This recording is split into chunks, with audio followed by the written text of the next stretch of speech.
Esse pedaço de papel vale quase 100 mil reais. A Black Lotus, que por décadas ocupou o pódio de carta mais rara e cobiçada pelos jogadores de Magic, até o mês passado, quando o cantor Post Malone pagou mais de 13 milhões de reais no único anel, se tornando a carta mais valiosa da história. Mano, com 13 milhões você compra 43.700 caixas de papel sulfite, o que dá mais de 218 milhões de folhas. Até tentei simular na prática pra mostrar aqui, mas por algum motivo desconhecido, o site não deixou adicionar tanto papel no carrinho. Mas só para vocês terem noção, se alinharmos essas 218 milhões de folhas, formaríamos uma linha com 65 mil quilômetros de distância, o que é suficiente para dar uma volta e meia de papel ao redor da Terra. E com todo esse hype em torno do anel do Post Malone, me deu vontade de jogar Magic. Então no vídeo de hoje terei dois objetivos: vencer um campeonato de Magic e mostrar pra vocês a carta mais rara, excluindo, é claro, aquela de 13 milhões. Porque eu morreria 7 vezes antes de chegar perto dele. Mas o que diabos é Magic e por que alguém pagaria tanto num pedaço de papel? Resumidamente, Magic é um jogo de cartas simulando o duelo entre dois magos. Nem precisa dizer que magos não entram no ringue pra derrotar o outro na porrada. Se bem que eu pagaria pra ver isso. Imagina o Gandalf e o Dumbledore saindo na mão de sunga. Mas não é assim que funciona, porque magos duelam é com magias. E como isso aqui também não é Harry Potter jogando busca-pé um no outro, piu, piu. Além dos feitiços, você também pode conjurar a parte que eu acho mais legal: as criaturas. Então a ideia é bem simples. Cada um começa com 20 pontos de vida e precisa lançar feitiços, encantamentos, mágicas e criaturas ao longo dos turnos. Quem zerar a vida do oponente primeiro, vence a partida. You win! Só que nada é de graça, e no mundo dos magos, qualquer mágica precisa ser paga com mana. O jogo tem 5 cores de terreno, cada uma gerando a respectiva cor de mana. E cada uma dessas cores tem suas próprias características e fortalezas. O verde é pra quem gosta de baixar uns bichões na mesa. Olha esse boi, por exemplo.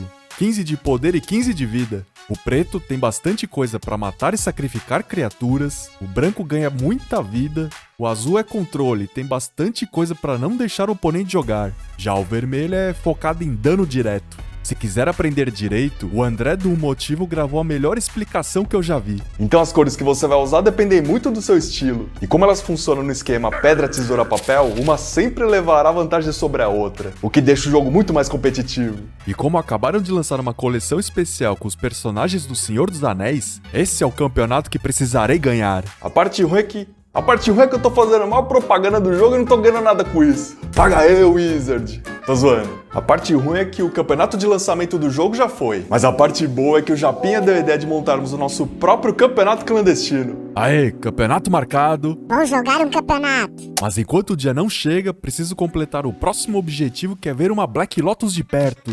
Inclusive, estou indo agora ver uma pela primeira vez. E, como sempre, meu amigo Vitão vai me ajudar nessa empreitada.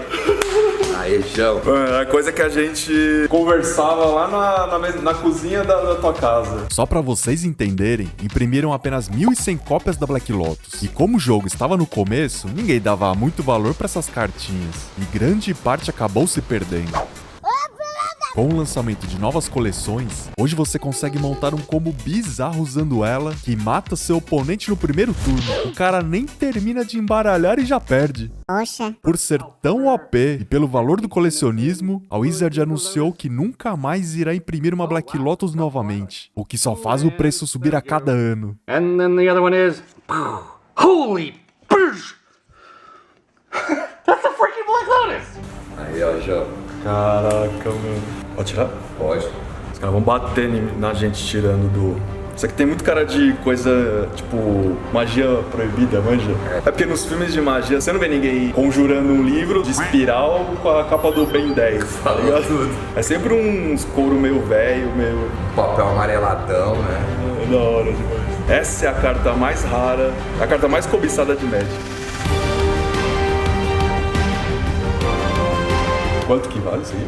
Cerca de 20 a 24 mil dólares. Sem conto. Isso. Se for converter friamente, assim, pro réu, sim. O que é relevante também é o Estado. Ele começou a me explicar uns negócios sobre conservação e preço da carta, mas sinceramente, depois de saber o valor, eu não ouvia mais nada.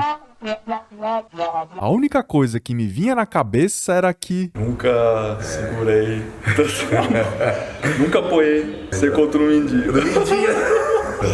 Nossa, agora eu comecei a suar. E vai ter que coçar, né, João? Valeu, tamo junto. Pô, isso que é, ó, só de estar aqui, relaxa, é um negócio que Estranho, né? Como um papelzinho. dá uma felicidade. Dá uma alegria.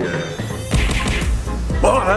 Agora que tiquei esse item da minha lista de coisas que quero ver com a mão, só preciso esperar o dia do campeonato. O engraçado é que todos os participantes começaram a jogar quando mais novos. Jogo Magic desde 2001. Cara, eu comecei a jogar em 96. Desde 1995, 96. Menos a Gabi. Nunca joguei, é a primeira vez que eu vou jogar. Mas você sabe as regras? Não, vou aprender agora. As regras básicas mais ou menos eu sei. Mas deve fazer uns 13 anos que eu não jogo. E acho que o principal motivo de eu ter parado de jogar é o mesmo do Japinha. É a grana envolvida, que é muito caro, né? Eu consigo um pacote ótimo. Se comprar hoje, eu consigo um bom desconto. Se eu não comprar nada, o desconto é bem maior. Porque pra você montar um deck competitivo, inevitavelmente você vai ter que arrumar as cartas mais raras. Fora que os caras ficam de cachorrada e lançam a mesma carta com diferentes artes. As cartas fazem a mesma coisa, mas por serem mais raras, o preço sobe. Pega essa de uma volta e meia de sulfite, por exemplo. Só fizeram uma cópia no mundo inteiro. O bom é que no formato que a gente vai jogar hoje não tem essa. Porque nesse campeonato, cada um receberá uma caixa fechada com cartas aleatórias e terá 50 minutos para montar o seu deck com o que der. As partidas serão melhor de 3 e quem fizer mais pontos é o grande campeão.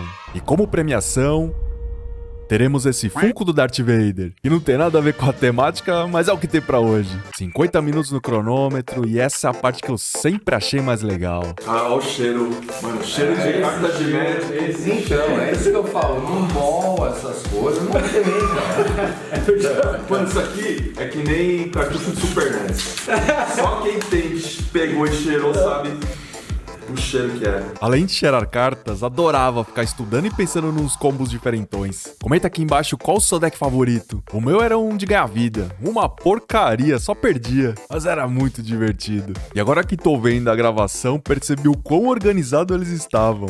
Completamente oposto de mim. A regra é clara, 50 minutos pra montar o deck. Faz quanto tempo que eu tô montando? Faz umas 2 horas. 2 horas? Putz, grilo. Tudo bem. Além de me dar uma colher de chá, pela minha demora ainda almoçamos lanche frio com batata murcha.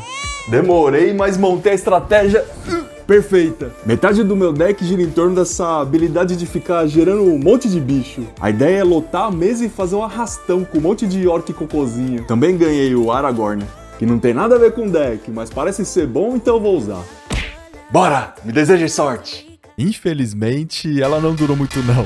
Logo na primeira partida, o Diego me corrigiu porque eu tinha entendido a habilidade tudo errado. Então minha principal estratégia de a união faz a força simplesmente não existia. Você é burro, cara, que loucura. O bom é que, na mais pura habilidade, consegui reverter e garantir o empate. Dos males, o menor.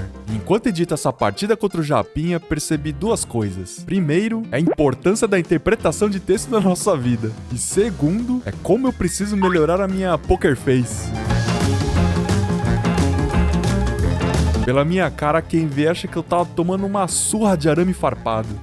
Mas a verdade é que eu venci o Japinha.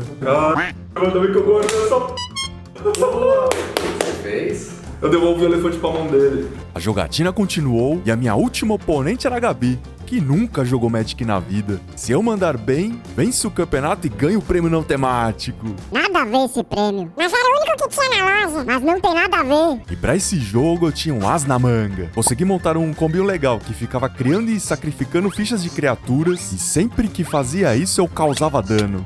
E eu dei muito dano. Mas ela também tinha um as na manga, que é esse biscoito élfico maldito que fica regenerando vida. Ficamos nesse jogo de comadre comigo batendo e ela regenerando vida até o tempo acabar. E quando o tempo acaba, só temos 5 rodadas pra matar o outro. Se ninguém morrer, dá empate. Essa era a 5ª rodada e a Gabi tava só no fiapo da linguiça. Qualquer porradinha e eu venceria a partida. Pensei, repensei e fiz o malabarismo que deu. Mas no fim ela sobreviveu com 1 ponto de vida. Putz grila, mano. Por 1 ponto? Foi no ponto de vida. Por 1 ponto de vida. Nossa, por causa desse biscoito maldito. Por 1 ponto de vida, o Japinha foi o grande campeão. Mas mesmo não vencendo o campeonato, não dava pra ficar triste. Passamos o dia inteiro nos divertindo e dando risada. Isso por si só já valeu. Que carta você quer tirar hoje? Hoje é o anel, né? Todo mundo tá atrás do anel, né, meu?